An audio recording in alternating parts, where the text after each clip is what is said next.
Hi, I'm Dr. Kim Byrd-Rider, and I am a physical therapist and a psychologist. And I had the privilege to teach over 12,000 yoga classes and work in the holistic fields before I went to college and got 4 degrees in healthcare and started working in the hospital systems. So I've seen both sides of the fence. And now currently I'm putting together programs for graduate schools. And I had to have a discussion with my academic director about the types of courses I wanted to choose. So I had to take a really hard look at what we need as people, because you always have to ask yourself the so what question. So what? Why do we need this? Hi, Vanessa. So I had to go through everything academically and go, where do we want to move to? What do we want to be? So the primary goal in this lifetime to me and throughout my studies through psychology and biology and all the sciences is we need to self-actualize or self-realize or evolve as humans. What does that mean? What does self-realization mean? Well, it means taking responsibility for who you really are, your true feelings, your true beliefs, the way what you really think about things, and your true purpose, why you're here on this planet. That all sounds great, but why are we all not living that life? Well, we have developed coping mechanisms and we have social shoulds that are placed on us. We all have a plethora of other things too, like self-hatred and God complexes, and you can title all of these things fit under the title of neurosis. We have this neurotic false self that we have built with all of these different mechanisms I just mentioned, and they're layered on top of who we really are. And so moving those away and exposing our true self, what we really feel and believe, that's priority. That's where we all need to move to. Now, when all of us become self-realized or self-actualized, that's going to look a lot like world peace. That's going to look a lot like we love the planet. We love each other. We all get along. All of those fit in the self-actualization mode. So now how do we get there? That's the real issue, because there's only a certain amount of people on this planet that we can say have reached that level of understanding. And those are people like Buddha and Jesus and Martin Luther King Jr. and Gandhi and Mother Teresa. And they would even say, well, not all of those, but Mother Teresa, I know, would say, I'm not self-actualized. I'm just working as hard as I can to express love. While the rest of us would say, and Nelson Mandela is probably another one. Now, how do we get to that level? All of us, or at least 51% of us, because then we've got the vote and we will move things forward. So that's our goal. Well, the first thing we have to do is understand the human condition. Awareness is always the first step. So say AA, think of Alcoholics Anonymous. The first thing you do when you walk in that room is you stand up and you go, I'm an alcoholic. Awareness. You admit what's going on. So I'm going to go over a series of 5 courses that I've put together for graduate school. And I'll tell you the school I'm working for if you're interested. But you can take this information any way you want. This is not me self-promoting. This is you explaining the process that I've come to understand. And you use it how you like. Take this information, make your own program. So the first step is the human condition, realizing what's going on. We are very much like a carriage that's being pulled by a horse. And there's a driver sitting at the carriage seat, and then the carriage is locked up. And inside the carriage is your true self, hidden, locked away by all the trauma and coping mechanisms that you have developed over your lifetime. You've hidden that piece of you. Then the person in the driver's seat is the mind, your mind. as a culture, we have over-identified with the mind, and we have put the mind in the driver's seat, and it is driving our life. The mind has all the coping mechanisms in it. So the mind carries the ego self, the false self, the should system, the self-hatred systems, the God complexes, the trauma coping mechanisms. All of those are carried in the mind. So that's what's driving your life. And then the one single horse that's pulling this carriage is the body. So this is the mind, the driver, the body, the horse, and the spirit, which is the true self in the carriage. Those are the three characters in this play: the mind, the body, and the spirit. The body, the horse, has a tendency to break down because it's pulling that carriage all by itself. And it's being driven by a neurotic driver that is driving it literally into the ground and in the wrong direction, into the direction it should go in, not necessarily in the direction it is purposefully to go in. So the horse is getting confused. It's in the mire. It's being drugged through the swamps, and is breaking down. That's health. So taking the first course is anatomy. You want to learn about the horse. What is going on with this horse? What are the disease processes? What does the horse look like? How does it behave? Where do the muscles attach? What is important for this horse to be strong and balanced and have endurance? What is required of that horse? So the first course is just learning anatomy. That's biology, anatomy and physiology, and also how to communicate with one another about anatomy and physiology so that you can learn from other people more about your horse. This is a very important component, is this horse. And you're going to see down the road, we're going to pull it into play. In this program, you want to learn, but then you want to do, and then you've got to practice. That's just what has to happen if you're going to reach self-realization. You can't just learn, because then it's all in the mind and you're stuck here. Learn, do, pull in the horse, practice, pull in the spirit. So you've got to have those three components. We're still in the learning phase. We're learning about the horse. And then the second course is called Neurosis and Human Growth. You can buy the book, read it yourself. It's written by Dr. Karen Horney, which is one of the most important psychologists of our time next to Freud and Jung. They're the top three in the world of all time as far as psychiatrists contributing knowledge to us through psychology. She started the American Psychological Association. She's from Germany. Her book is phenomenal. And as a psychology major myself, or I have a master's degree in psychology from Harvard University, I studied a lot of psychology theory with a lot of different professors. Now, how I would always get an A in these classes, I did the same thing every single class to get an A. What they would give us, each professor likes his own set or her own set of theories, psychological, behavioral, theories, and we would study those theories. Then at the end of the class, they would give us an essay, and I always wrote on the same thing.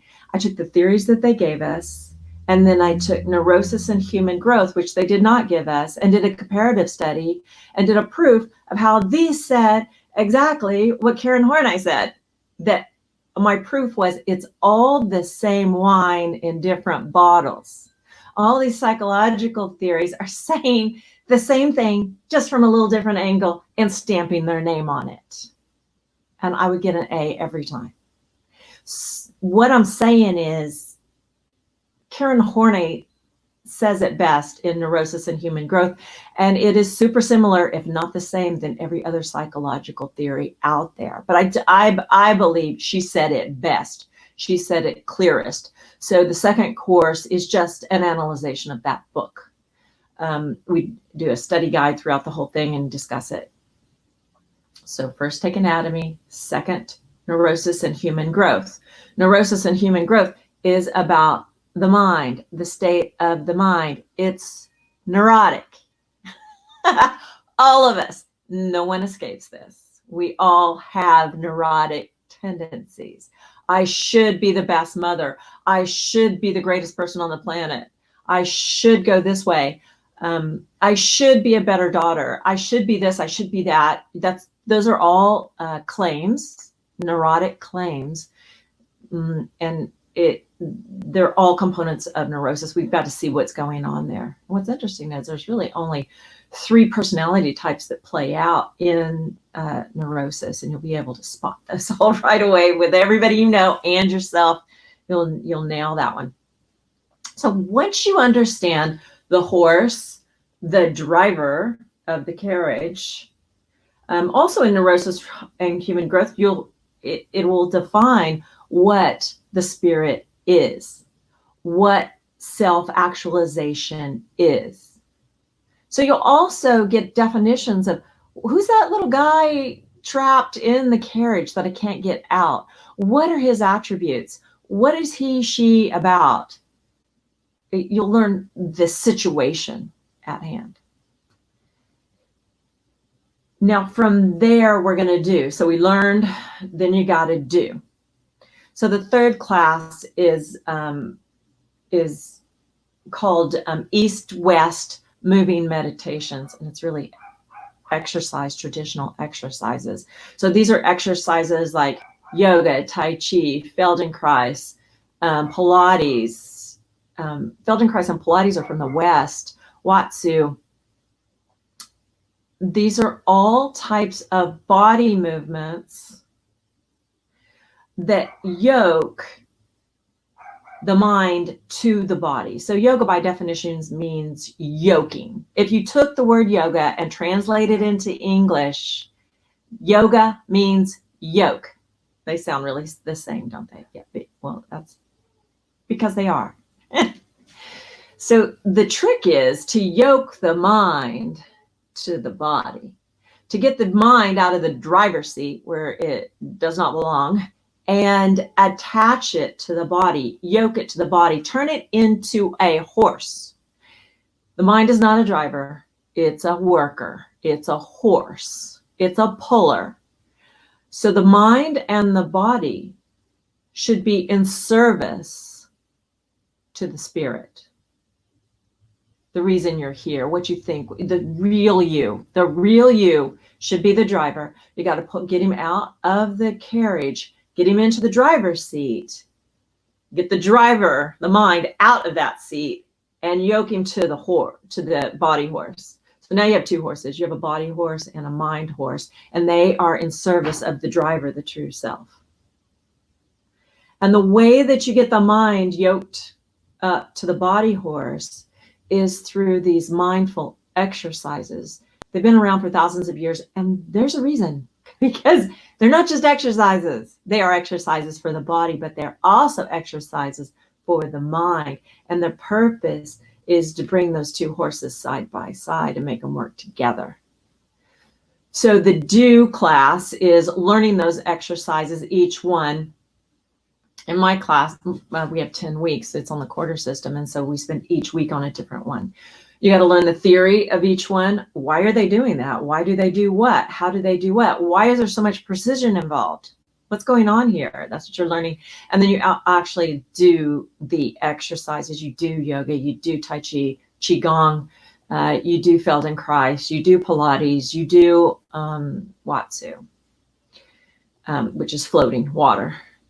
So you have to start doing to yoke these 2 together. It takes real work.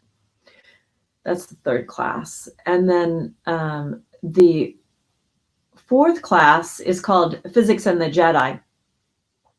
And I'm actually doing like a podcast show like this show on physics and the Jedi, because there's just so much to physics and the Jedi. What does that mean? It's science meets philosophy/religion. So philosophy of old was religion. A lot of religions are built up around philosophies. The philosophies were first Confucianism.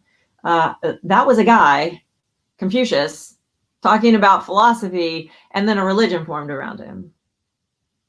Jesus kind of was the same thing, and so was Buddha. Buddha was just speaking philosophy. He was spouting his true self, what love was, what it was like to experience the true self, self-actualization, self-realization. He's talking about what that is. And because it's so profound and so prophetic to everyone, a religion formed around him. So you're going to find these philosophies of self-actualization buried, or hopefully not buried, but they're evident, riddled throughout those religions, buried because a lot of rituals starts forming around them, and people have a lot of opinions. It's buried under that. But if you strip that away and go to the essence of the original work, Jesus is a really good example of that. If you actually read what Jesus said, as opposed to all of the religion built around that and their opinions of what religion is, to strip that all away, go straight to the original philosophy of that religion. There's a wealth of information about how to live your life, how to self-actualize. So we uncover that, but then we also do it as a comparison with physics. And that can be theoretical physics, which is more like quantum physics, particle physics, multi-dimension. Particle physics says there are multi-dimensions, just like religious philosophy says that too. So we do a comparison analysis of physics, hard physics, and theoretical physics, along with religion. And we interview and talk to people of both realms and see if we as viewers, we as observers, can meld the two together. Where do those intersect? Where's the truth in all of where science and religion intersect and come together? That's what that's about. The course will be fun, but you can also listen to the podcast, and the videos will be here on Well World as well, and Roku for free of charge for you guys to see. And then the last one is practice.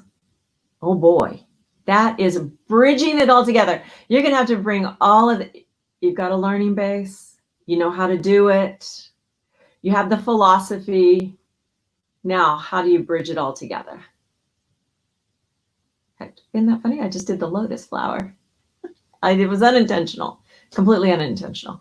So, but you are bringing all of this together. What are you bringing together? You're bringing biology, psychology, physical therapy. So the doing is the physical. I have 2 degrees in physical therapy. So I'm big on that one. And that's the body horse, of how to work the body horse and how to bring the mind into it. So that's physical therapy, basically. And then religion / philosophy, same thing. And then physics. That's quite a bit of science, all wrapped up. And then you have the religion component, and also the holistic component of those philosophies, of those sciences. Take the science, you take the religion, that's how you get the physics and the Jedi title for things. Now you got to walk it out. So this class, or this section of the process that you want to do, is how you're going to do all of that. Because guess what? You got to do all of that together. Not only do you have to have the awareness and the knowledge base, then you have to do the practices. You have to do the physical practices. You have to do the mental practices. You have to do the psychological practices. And the psychological practices is, reminding yourself who you are today, where you are today, what your belief system is, reminding yourself what your belief system is, because it's so easy to get sucked back into that old situation of the horse, the mind driving, and the spirit locked away. Like every morning we wake up in that condition, and every morning we have to reface it all and go, oh, this is my new reality. Now, how do I set up rituals? Because that's basically what they are. Humans love rituals. These are basically rituals that you do every single day. You don't get Saturday, Sunday off. You do these every day. And that awakens this beautiful scenario of Cinderellas Carriage. open carriage, being driven by the spirit, and the two horses, the mind and the body, are pulling it. Now you have awakened. And you do that every day.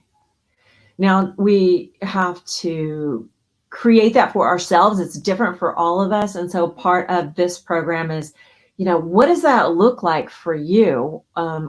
We bounce ideas off each other, and I'm suggesting you do that with your friends if you're doing this on your own, is how do I make sure that every aspect of the things that I'm talking about are covered every day?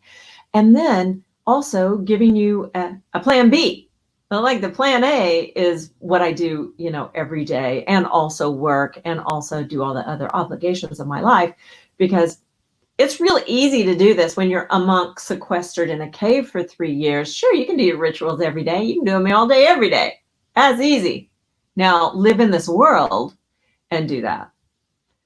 And it is possible. But then you have this A that you do regularly, but then you have this B plan that you also do when days are irregular, like you're on vacation. So just because I go on vacation for 2 weeks, I don't skip my practice. I don't do my whole practice. I do an abbreviated version of it, or I do one piece of it each day, or whatever my plan B is that I decide, but it doesn't fall by the wayside.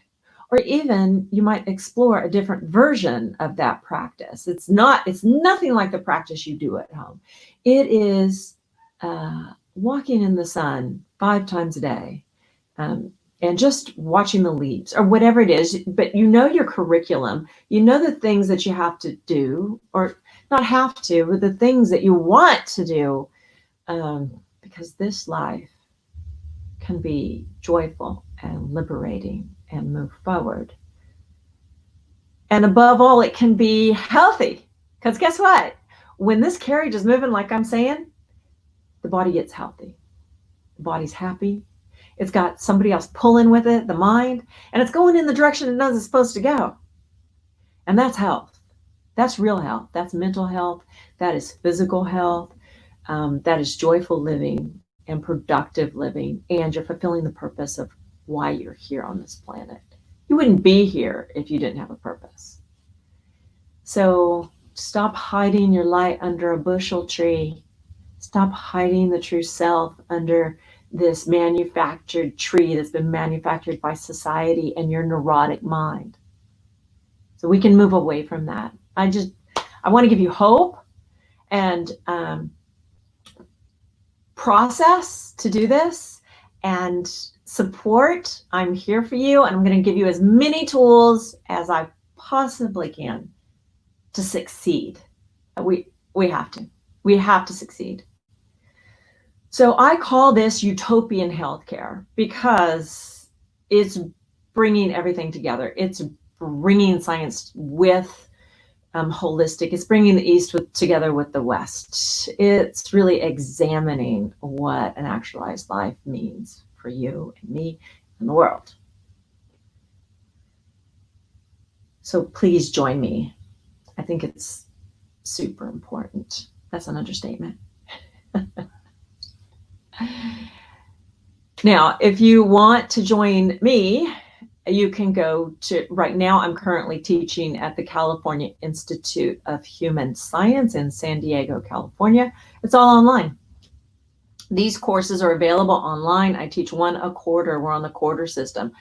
You're welcome to sign up there, cihs.org, and you can look for my classes. So I will be teaching all of them. And then, or you can just go to my website and there'll be a link to find those courses and, more information about that. That's probably the easiest. It's Byrd-Rider That's my name, Byrd-Rider, rehab.com, or the same URL, utopianhealthcare.com will take you there as well. Byrd-Rider, Utopian Healthcare will also take you there. Either way. But do come find us, join us, at least at the minimal amount, join the Well World TV program that I'm doing for free. And that is going to be called Physics and the Jedi. It's going to be really fun. We're going to interview some super interesting people that have something to say about this whole concept and how to make it happen for you. So I so appreciate you joining me. It was too much fun, and we're going to have even more fun in the future. I have no doubts about that. So have a great day, and I will see you in the future.